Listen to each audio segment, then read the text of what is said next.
وبركاته. الحمد لله رب العالمين، والصلاة والسلام على سيد الأنبياء والمرسلين وعلى آله وأصحابه أجمعين، أما بعد، فأعوذ بالله من الشيطان الرجيم. بسم الله الرحمن الرحيم. فبشر عبادي الذين يستمعون القول فيتبعون أحسنه. صدق الله العلي العظيم وصدق رسوله النبي الأمين المختار الكريم الرؤوف الرحيم. لائق صدر احترام معزز و مکرم علماء کرام، حفاظ اعظام، حاضرین و ناظرین، میرے اور آپ کے لیے خوش نصیبی کی بات ہے کہ اللہ جل مجدہ الکریم نے نماز عشاء کے بعد ہمیں سنی اجتماع میں شرکت کی توفیق بخشی. اللہ رب العزت ہمیں علم نافع عطا فرمائے.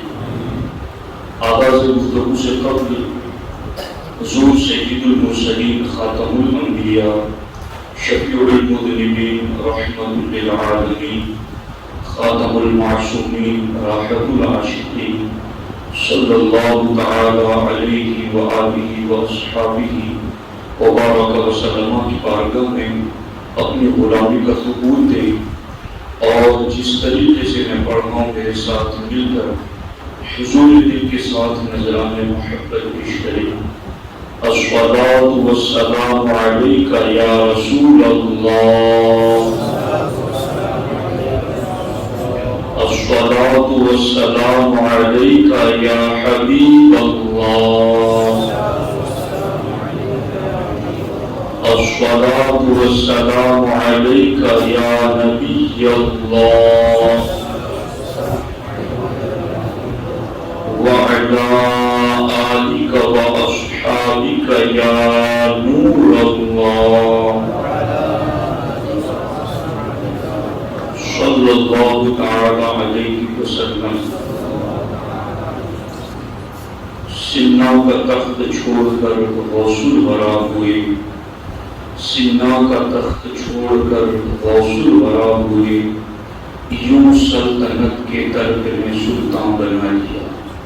دوستان محترم، 28 محرم الحرام کی تاریخ قدوۃ الکبریٰ غوث العالم میر سید اشرف جہانگیر سمنانی رضی اللہ تعالیٰ عنہ کے عرس سراپا قدس کی تاریخ ہے.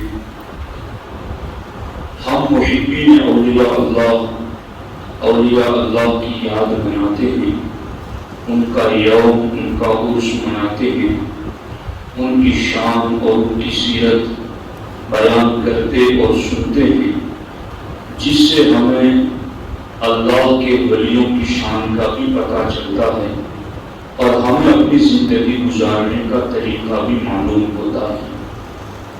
دوستان محترم، آج کی گفتگو بہت ہی اہم ہے، اس لیے میں یہ چاہوں گا کہ آپ حضرات نہایت ہی توجہ کے ساتھ گفتگو کو سماعت کریں.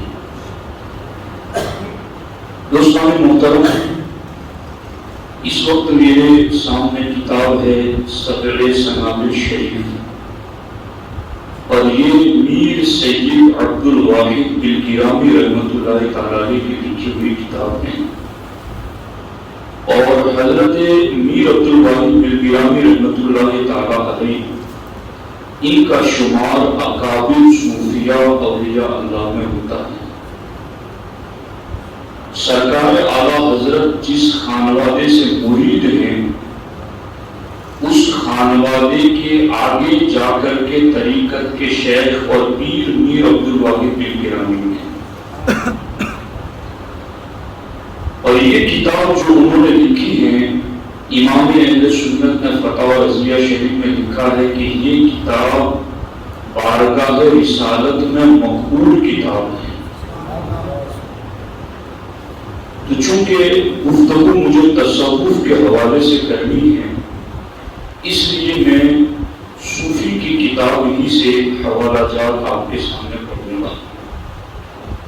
بیان وقت اس کے 3 فائدے ہیں آج کے ٹاپک کی۔ پہلا فائدہ تو یہ ہے کہ تصوف والوں کا طریقہ کیا ہے وہ صوفیہ کے ماننے والوں کو پتہ چل جائے، اور دوسرا اس کا فائدہ یہ ہے کہ جنہوں نے جھوٹ موٹ تصوف کا لبادہ اوڑھ رکھا ہے، اپنے آپ کو منسوب تو ان صالحین کی طرف کرتے ہیں مگر ان کا عمل تصوف والا نہیں ہے، تو یہ بھی پتا چل جائے گا کہ جو جھوٹ موٹ اپنے آپ کو صوفی کہتے ہیں ان کا طریقہ کیا ہے اور سچے صوفیوں کا طریقہ کیا ہے۔ اور تیسرا فائدہ یہ ہوگا کہ ان دونوں کو سنتے سنتے ہمیں بھی کچھ نہ کچھ طریقہ اور راہ مل جائے۔ اب دیکھیے میر عبدالواحد بلگرامی رحمۃ اللہ تعالی علیہ صفحہ نمبر 49 پر لکھتے ہیں، کسی شخص کو ہرگز مناسب نہیں ہے کہ صوفیوں کی راہ و رسم پر چلے جب تک کہ ان کے عقیدوں اور ان کے طریقوں کو نہ پہچانے، یعنی تصوف کے راستے پر چلنے سے پہلے تصوف والوں کا عقیدہ بھی جان لے اور ان کا طریقہ بھی جان لے۔ ان کا عقیدہ اور طریقہ جانے گا تو پھر ان کے طریقے پر وہ چل سکے گا۔ آگے فرماتے ہیں اس لیے یہ بات وہ کیوں کہہ رہے ہیں کہ صوفیوں کے راستے پر چلنے کے لیے ان کے عقیدوں کی اور ان کے طریقوں کی پہلے جانکاری حاصل کر لو، ایسا کیوں ہے؟ فرماتے اس لیے کہ بہت سے دعوے داروں سے اہل حق کا ظاہر اور باطن پوشیدہ ہے، اور چلنے والوں کی زیادتی کی وجہ سے صوفیوں کا راستہ اور طریقہ بدعتوں اور گمراہیوں سے مل چکا ہے۔ یہ اگر صوفی کی کتاب میرے ہاتھ میں نہ ہوتی تو کئی جعلی تصوف کے علم بردار تو ہمارے گلے پڑ جاتے۔ کیا لکھا ہے کتاب میں؟ لکھا ہے کہ چونکہ تصوف کا نام لینے والے بہت ہو چکے ہیں تو اس کی وجہ سے صوفیوں کا راستہ بدعتوں اور گمراہیوں سے مل چکا ہے، یعنی صوفیوں کا نام لے کر ان کے طریقے کا نام لے کر لوگوں نے گمراہیاں مکس کر دی۔ سمجھ آئیے کہ نہیں؟ ایک انگوٹھی سے زیادہ انگوٹھیاں پہننا اور پھر اس کو تصوف کا نام دے دیا گیا، کانوں میں بالیاں پہن لی گئی اور اس کو تصوف کا نام دے دیا گیا، پاؤں میں بیڑیاں پہن لی گئی اور اس کو تصوف کا نام دے دیا گیا، عورتوں کو سامنے بٹھا کر ان کے چہروں کو دیکھ رہے ہیں، مصافحے کر رہے ہیں اور ان سے باتیں کر رہے ہیں اور اس کو تصوف کا نام دے دیا گیا۔ مزارات کے اوپر درجنوں قسم کے خرافات جاری کر دیے گئے اور اس کو تصوف کا نام دے دیا گیا۔ میر عبدالواحد بلگرامی اعلیٰ حضرت سے کئی زمانے پہلے کے بزرگ ہیں، لکھتے ہیں کہ تصوف کو اپنانا ہے تو پہلے صوفیوں کا طریقہ جان لینا، تصوف کو اپنانا ہے تو پہلے صوفیوں کا عقیدہ جان لینا، کیونکہ تصوف کے دعوے دار تو بہت ہے مگر تصوف کی حقیقت سے وہ واقف نہیں ہے، اور فرماتے ہیں کہ چونکہ ہر کوئی اٹھا اور تصوف کا دعوے دار ہو گیا تو انہوں نے صوفیوں کے طریقے میں گمراہیت ملا دی ہے۔ اب آگے اتنی بات جب انہوں نے کہہ دی تو اب میں سمجھتا ہوں کہ اس پر میں گفتگو کا آغاز کروں۔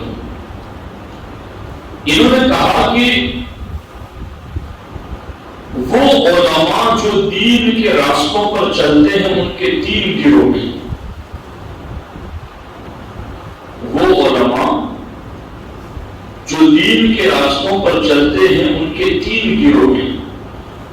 پہلا گروہ اول محدثین، دوم فقہا، سوم صوفیہ۔ یہ 3 گروہ ہیں جو دین کے راستوں پر چلتے ہیں۔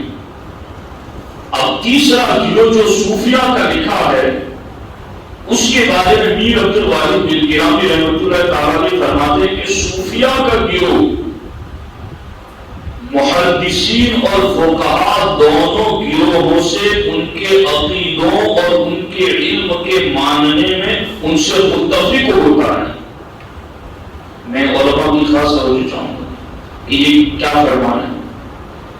دین کے راستے پر چلنے والے 3 گروہ ہیں، محدثین، فقہا اور صوفیہ۔ فرماتے ہیں جو تیسرا گروہ صوفیہ کا ہے، محدثین اور فقہا نے جن عقیدوں کو بیان کر دیا ہے، صوفی اس عقیدے سے ہٹتا نہیں ہے، صوفی اس عقیدے پر ڈٹا رہتا ہے۔ یہ کون کہہ رہا ہے؟ صوفیوں کا امام کہہ رہا ہے۔ سبحان اللہ، سبحان اللہ۔ صوفی فقہا کے عقیدے سے ہٹتا نہیں، صوفی محدثین کے عقیدے سے ہٹتا نہیں، بلکہ فقہا محدثین دونوں کے عقیدے پر صوفی پہرا دیتا ہے۔ اور صوفی محدثین اور فقہا کا جو عمل ہوتا ہے پریکٹیکل، جیسے نماز پڑھنا، روزے رکھنا، تو صوفی کوشش یہ کرتا ہے کہ ان دونوں گروہوں کا جو عمل ہے ان کے بہتر پر عمل کرے۔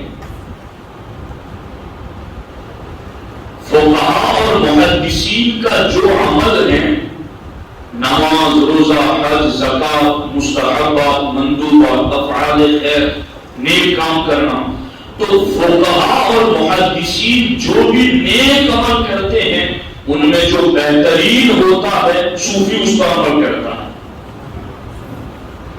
اب میں آپ کے سامنے تصوف کو چند لفظوں میں بیان کروں، پھر چند عبارتیں پڑھوں۔ تصوف کو میں نے جہاں تک کتابوں میں پڑھا، تصوف نیک اعمال میں بڑھ جانے کو کہتے ہیں۔ تصوف حرام اور کفر سے تو بچنا ہی ہے، مگر حرام اور کفر سے بچتے ہوئے شبہ والی چیزوں سے بھی بچنے کا نام تصوف ہے۔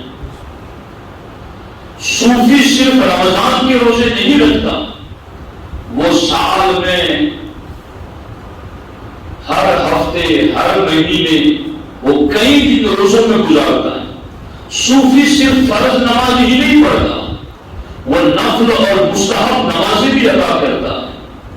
صوفی صرف زکات جو فرض ہے وہی نہیں ادا کرتا، بلکہ صوفی زکات کے سوا بھی صدقہ و خیرات کرتا رہتا ہے۔ صوفی صرف حرام لقموں سے نہیں بچتا، صوفی شبہ والی چیزوں سے بھی بچتا ہے۔ تو تصوف نام ہے نیکیوں میں بڑھ جانے کا، اور تصوف نام ہے گناہوں میں چھوٹے سے چھوٹے گناہ سے بچ جانے کا۔ اور اب اس کو میں آپ کے سامنے اسی کتاب کی روشنی میں رکھتا ہوں۔ یہ سر ثناوی شریف کا صفحہ نمبر 234 ہے۔ توجہ سے سنیے گا، صوفیہ کی تعلیمات کیا ہیں۔ فرماتے ہیں حضرت میر عبد الواحد بلگرامی رحمۃ اللہ، میں مخدوم پاک کو پڑھوں گا، یہ میری گفتگو کا مقدمہ، بعد میں مخدوم پاک کو بھی پڑھیں گے کہ مخدوم پاک نے کس تصوف کی تعلیمات دی۔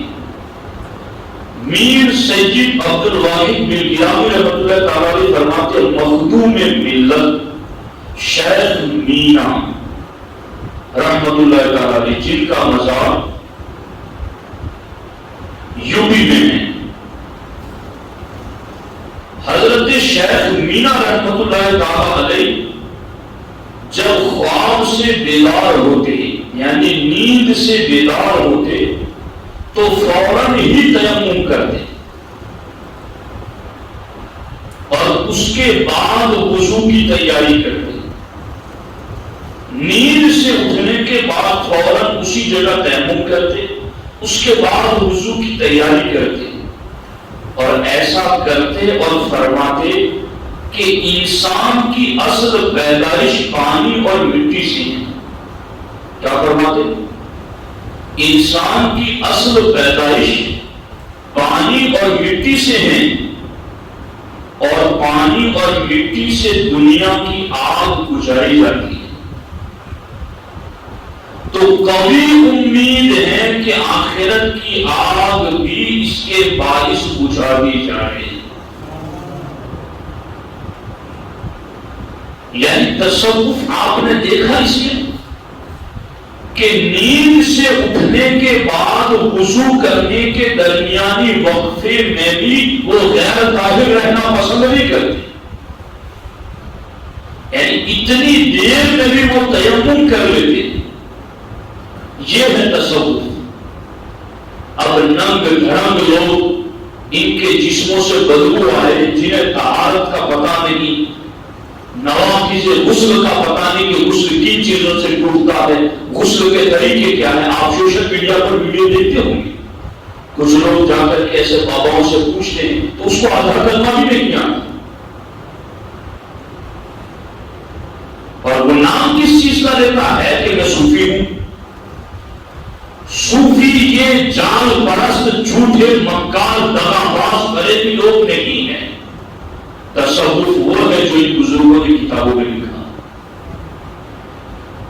اتنی دیر بھی نہیں لگاتے پاک ہونے میں کہ وضو کے پانی تک پہنچے. وضو کے پانی تک پہنچنے سے پہلے ہی وہ تیمم کر لیتے کہ چونکہ دنیا میں آگ لگتی ہے تو آگ کو بجھانے کے لیے لوگ پانی ڈالتے ہیں. ہم مٹی سے تیمم بھی کر لیں، بعد میں پانی سے وضو بھی کر لیں. دنیا میں مٹی اور پانی آگ بجھاتی ہے، یہ تیمم اور وضو جہنم کی آگ بجھاتے ہیں. سبحان اللہ سبحان اللہ. یہ تصوف کی تعلیم. اب جو کئی دن تک غسل نہ کرے، غسل کا پتہ نہ ہو، طہارت اور ناپاکی کا پتہ نہ ہو، اس کا تصوف سے کیا تعلق؟ اسی صفحے کے نیچے لکھتے ہیں ایک جگہ، مرید باصفا کو چاہیے، مرید کو بتانے کہ مرید کو کیسے رہنا ہے.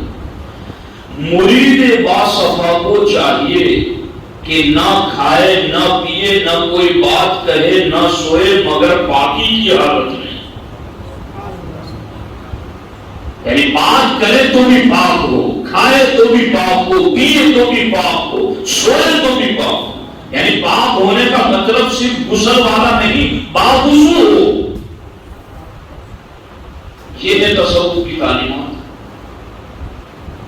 اور آگے لکھتے ہیں مخدوم ملت شیخ مینا علیہ الرحمن نے فرمایا کہ صوفی کو ایک کروٹ سے دوسری کروٹ بدلنا بغیر وضو کے حرام ہے. یہ ہے تصوف. یہ ہے تصوف. صوفی کو ایک کروٹ سے دوسری کروٹ بدلنا بغیر وضو کے حرام ہے. اگر جان اسی وقت نکل جائے تو روح جسم سے بغیر وضو کے نکلے گی.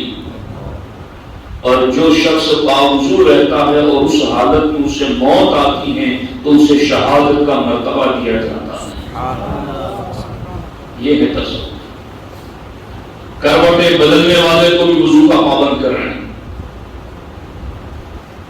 اور خود وضو کے پانی تک جانے تک کی مہلت بھی بغیر طہارت کے نہیں رہتے، تیمم کرتے. اسے تصوف کہتے ہیں. تصوف میں نے کہا نا نیکیوں میں بڑھ جانے، یہ ہے نیکیوں میں اس طرح سے بڑھ جانا. اور آگے لکھتے ہیں اللہ اکبر صفحہ نمبر 236 پہ فرماتے ہیں اے عزیز، یہ جو ہم علماء جو بیان کرتے ہیں نا یہ باتیں کہ کڑے نہ پہنو، پاؤں میں کڑے نہ پہنو، کانوں میں بالیاں نہ پہنو، ایک سے زیادہ انگوٹھیاں نہ پہنو، عورتوں سے یوں لذاذت کے ساتھ بے پردہ باتیں نہ کرو، تو ایسے تمام جعلی لوگ علماء کو کہتے تم لوگ شریعت والے ہم طریقت والے ہیں. جی یہ ہے شریعت اور طریقت کے سنگم. مجمع البحرین حضرت میر عبدالواحد الجیلانی رحمۃ اللہ تعالی نے کیا فرماتے ہیں؟ اے عزیز، شریعت میں ایک وضو سے 5 نمازیں ادا کی جا سکتی ہیں. ایک وضو کر لو اور شام تک تمہارا وضو نہ ٹوٹے تو شریعت میں ایک وضو سے 5 نمازیں ادا کی جا سکتی ہیں. لیکن طریقت میں 10 بار غسل کے بعد بھی ایک نماز ادا کرنا مشکل ہوتا ہے. یہ ہے طریقہ کہ تو وضو کر لے اور ایک وضو سے 5 وقت کی نمازیں پڑھ لے پورا دن تیرا وضو نہ ٹوٹے تو یہ ہو سکتا ہے یہ شریعت میں. لیکن طریقت میں 10 بار غسل کرنے کے بعد بھی ایک نماز ادا کرنا مشکل ہوتا ہے. کیوں؟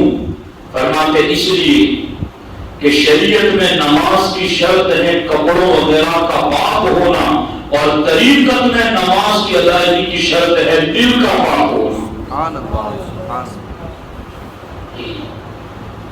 اسے طریقت کہتے ہیں. اب میں یہ بات تو جو 4 صورتیں انہوں نے بیان کی وہ لمبی ہو جائے گی اور یہ اتنی کٹھن ہے کہ میں پڑھ رہا تھا تو میری اپنی روح کام گئی کہ ہم مولوی لوگ بھی اب کیسے عمل کریں کہ انہوں نے کیا بیان کر دیا. بس اللہ ہماری بھی حفاظت کرے, اللہ ہماری بھی عبادتوں کو قبول کر لے. باقی جو باتیں انہوں نے لکھی ہے یہ میں بالکل ٹک لگا کر لایا ہوں. پہلا درجہ, دوسرا, تیسرا, چوتھا درجہ. اب یہ پہلے درجے میں ہی لوگ پڑے ہوئے ہیں, چوتھے درجے تک کی بات کیسے عمل کیا جائے. یہ طریقہ تو ہے شبہے سے بچنے کی ہمیں ترکیب کرتے ہیں. ایک جگہ لکھتے ہیں مشائخ صوفیہ کا اس امر پر اتفاق ہے کہ متواتر 4 روز تک روزہ نہ رکھنا مکروہ ہے. یہ ہیں صوفی لوگ کہ لگاتار 4 دن تک کوئی روزہ نہ رکھے تو تصوف والے, طریقت والے بزرگ یہ لکھتے ہیں کہ ایسا شخص مکروہ کام کر رہا ہے. 4 دن گزر کر اس کا روزہ کیوں نہیں رکھنا. سمجھ آ رہی؟ یہ ہے تصوف. اور اس کے علاوہ تو یہ پورا چتر ہے جس کو باضابطہ پڑھا جانا چاہیے. صفحہ نمبر 240 پہ لکھتے ہیں سید الطائفہ سیدنا جنید بغدادی نے فرمایا ہم نے تصوف قیل و قال سے نہیں, قیل و قال مانے بحث و مباحثوں سے نہیں, صرف باتوں سے نہیں, بلکہ بھوک سے, ترک دنیا سے اور اپنی مرغوب اور نفس کی پسندیدہ چیزوں کو چھوڑنے سے حاصل کیا ہے. یعنی تصوف کیسے ملتا ہے؟ بھوک برداشت کرنے سے ملتا ہے. تصوف کیسے ملتا ہے؟ دنیا چھوڑنے سے ملتا ہے. تصوف کیسے ملتا ہے؟ اپنی پسندیدہ چیزوں کو چھوڑنے کی وجہ سے ملتا ہے. اب کے صوفیوں کو دیکھو, ان کے حالات دیکھو, اور ایسے صوفی علماء پر برس رہے ہیں. آج امت کو اس پر اللہ کا شکر ادا کرنا چاہیے کہ علماء ہیں جو کتابیں پڑھ کے کتابوں والا تصوف تمہیں بتا رہے ہیں. ان کے جھانسے میں اور ان کے پھندے میں نہ آنا. سونا جنگل رات ہے تیری چھائی بدری کاٹی ہے, سونے والوں جاگتے رہیو چوروں کی رکھوالی ہے. اب اس پر یہ دیکھیے مخدوم ملت شیخ فرید الدین گنج شکر رحمت اللہ تعالی علیہ, سلطان المشائخ نظام الدین اولیاء رحمت اللہ تعالی علیہ کے زانوں پر سر رکھ کر آرام فرما رہے تھے. ابا فرید محبوب الہی کے زانوں پر سر رکھ کر آرام کر رہے تھے اور محبوب الہی کے دل میں یہ خیال پیدا ہوا کہ روزہ پر ہمیشگی میں کیا فائدہ ہے. گود میں سر بابا فرید کا تھا اور جس کی گود میں تھا اس کے ذہن میں یہ خیال ہے کہ یہ ہمیشہ روزے رکھتے رہے, اس کا کیا فائدہ ہے.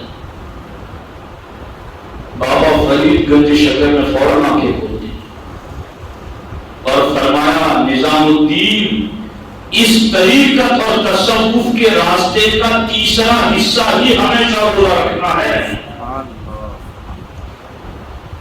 یعنی تصوف کے 3 حصوں میں سے ایک حصہ ہے روزہ رکھنا. تم یہ سوچ رہے ہو کہ روزہ رکھنے سے کیا فائدہ. یہ ہے پیر اور یہ ہے مرید اور یہ ہے تصوف اور یہ ہے طریقت. بزرگان دین نے اس طریقے کی یہ تعلیمات ہم تک پہنچائی. اب میں اس پر سلسلے چشت اہل بہشت کے سرخی شہباز ولایت غوث العالم قدوۃ الکبریٰ اوحد الدین سلطان سید اشرف جہانگیر سمنانی رضی اللہ تعالیٰ عنہ وارضاہ عنہ ان کی بات آپ کے سامنے رکھتا ہوں کہ سرکار مخدوم پاک رضی اللہ تعالیٰ عنہ اور حضرت نظام الدین اولیاء محبوب الہی رضی اللہ تعالیٰ عنہ یہ کس تصوف کے داعی تھے اور کون سے تصوف کی تعلیمات دے رہے تھے. دیکھیے فوائد الفوائد شریف یہ حضرت نظام الدین اولیاء رضی اللہ تعالیٰ عنہ کے ملفوظات ہیں آپ کے فراہمی میں. حضرت نظام الدین اولیاء رضی اللہ تعالیٰ عنہ فرماتے ہیں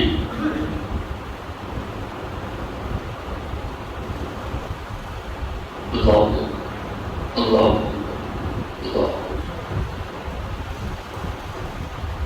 یعنی بات کہہ رہے ہیں نظام الدین اولیاء مگر سنا رہے ہیں اپنے پیر بابا فرید کی بات. یعنی اوپر کی ایک کڑی اور مل گئی تصوف کی بابا فرید سے. فرماتے ہیں شیخ الاسلام فرید الدین قدس اللہ سرہ العزیز میر فرمودن کہ میرے مرشد بابا فرید رحمۃ اللہ تعالیٰ فرماتے تھے زکوٰۃ سے موازنہ کہ زکوٰۃ کی 3 قسمیں ہیں. کیا فرماتے زکوٰۃ کی 3 قسمیں زکوٰۃ شریعت و زکوٰۃ طریقت و زکوٰۃ حقیقت. 3 قسمیں.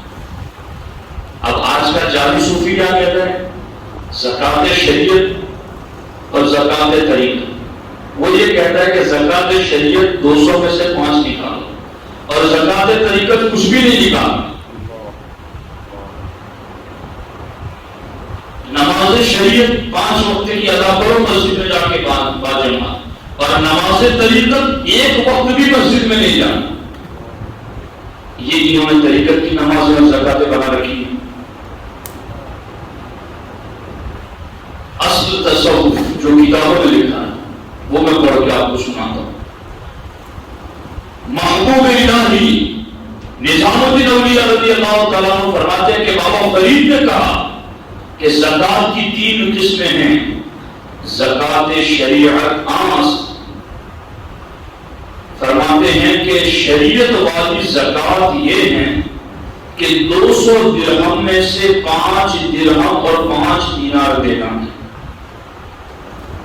آپ 200 درہم اور 200 دینار کے مالک ہو جاؤ تو شریعت کی طرف سے جو زکوٰۃ تم پر فرض ہے وہ اتنی ہے کہ 200 ہو گئے تو 5 نکالو.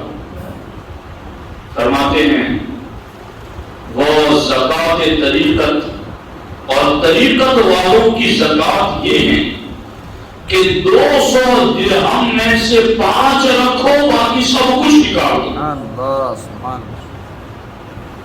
یہ طریقت والوں کی زکوٰۃ.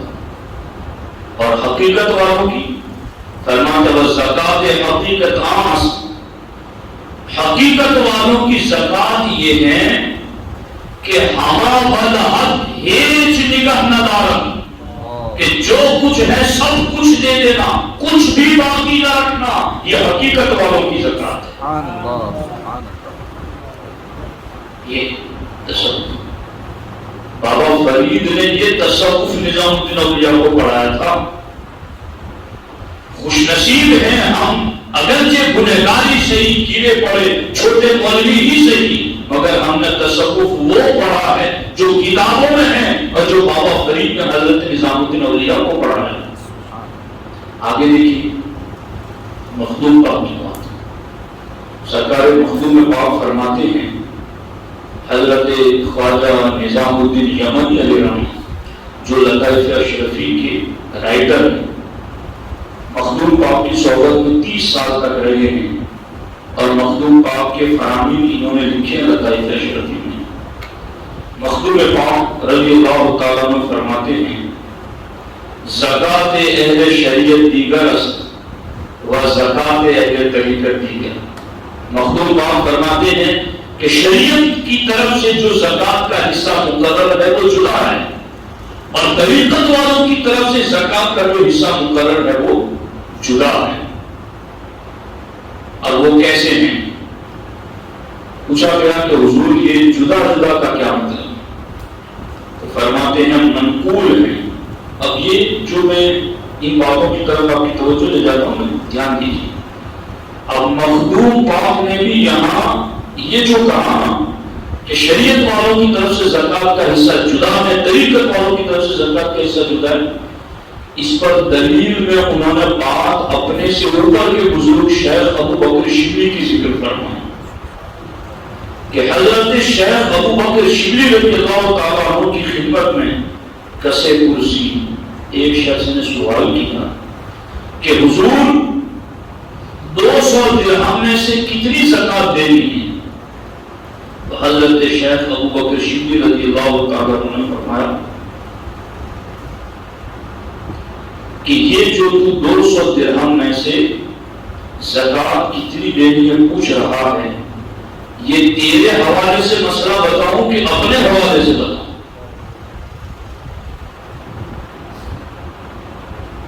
تجھے دینی ہے یہ بتاؤں کہ کتنی دینی ہے تجھے تیری طرف سے، یا میری بارے میں پوچھنا ہے کہ میں کتنی دیتا ہوں؟ صوفی دیکھو یہاں تو چادریں لے جاؤ پھول نہیں لے جاتے تو مجاور نہیں بولتا ہے، چادر سر پہ رکھ دی اور آپ نے پیسے نہیں دیے تو آپ کو مکے لگانا ہے۔ اور یہ لوگ ٹھیکیدار بنے ہوئے ہیں ان مزارات پر جن مزارات والوں کی یہ تعلیمات ہے کتابوں میں۔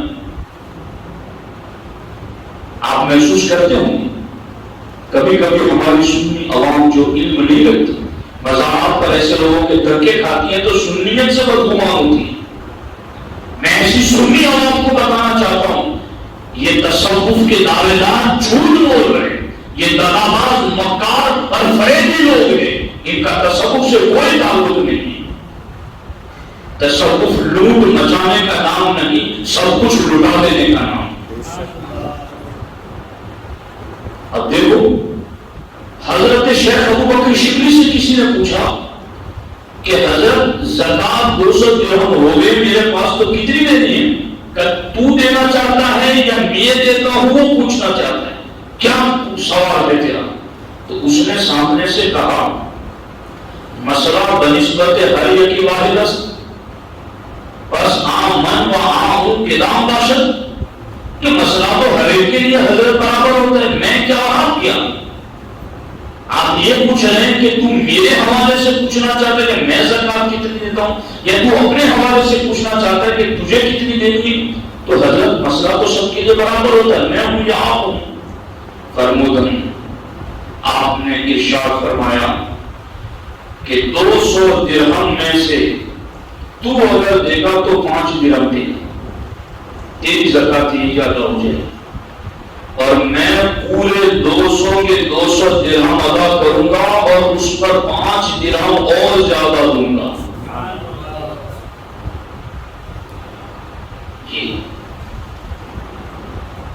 اس نے کہا 200 درہم تو آپ کی اپنی ملکیت تھی، وہ 200 کے 200 آپ نے دے دیے، لیکن 5 درہم کیسے ادا کریں گے؟ وہ تو ہے نہیں آپ کے پاس، تو وہ کہاں سے ادا کریں گے؟ آپ نے کہا 5 درہم میں قرض لے کر ادا کروں گا۔ بات مخدوم پاک کی نام میں لکھ رہے ہیں، مخدوم پاک کی خادم نظام الدین یمنی لکھ رہے ہیں، فرمان ہے مخدوم پاک، اور ان کی نقل کر رہے ہیں جو شیخ ابو بکر شبلی ہے۔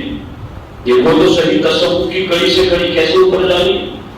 اب آگے شیخ ابو بکر شبلی رضی اللہ تعالیٰ عنہ سے اس شخص نے پوچھا این مذہب کیست، کہ یہ کس کا طریقہ ہے صوفیوں میں، یہ کس بزرگ کا؟ شیخ ابو بکر شبلی سے پوچھ رہا ہے کہ یہ جو آپ کہہ رہے ہیں کہ مجھے زکات دینی ہے تو 200 میں سے 5 دینی ہے، اور آپ دیں گے تو 200 میں 200 پوری دے دیں گے، 5 اوپر دیں گے، قرض لے کر دیں گے، تو یہ طریقہ کس کا طریقہ ہے؟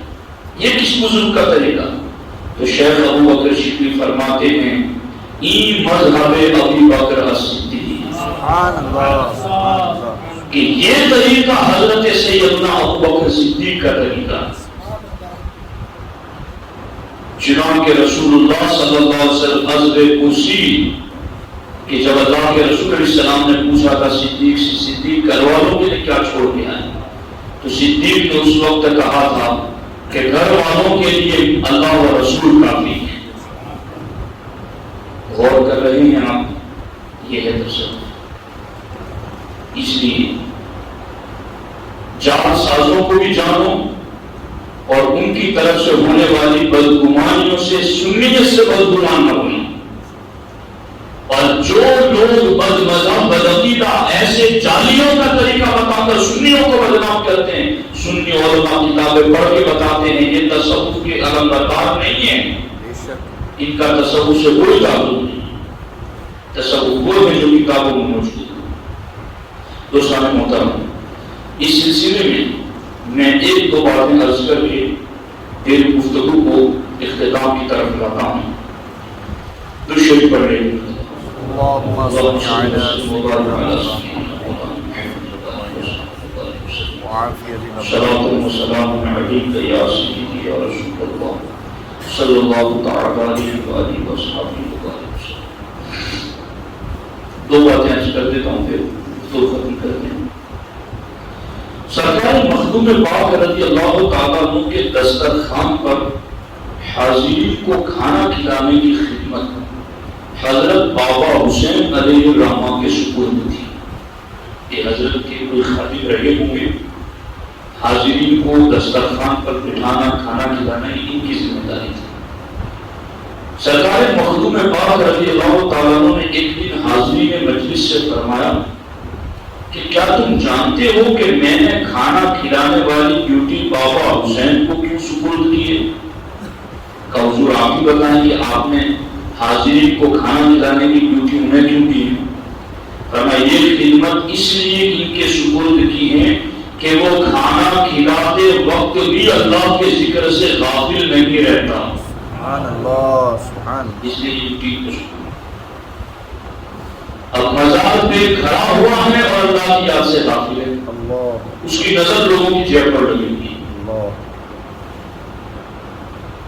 قریب میں پھولوں کی دکان لگا کے بیٹھا ہے، وہ لوگوں کو دعوت دے رہا ہے، نہ اسے قرآن یاد نہ ذکر یاد نہ کچھ یاد.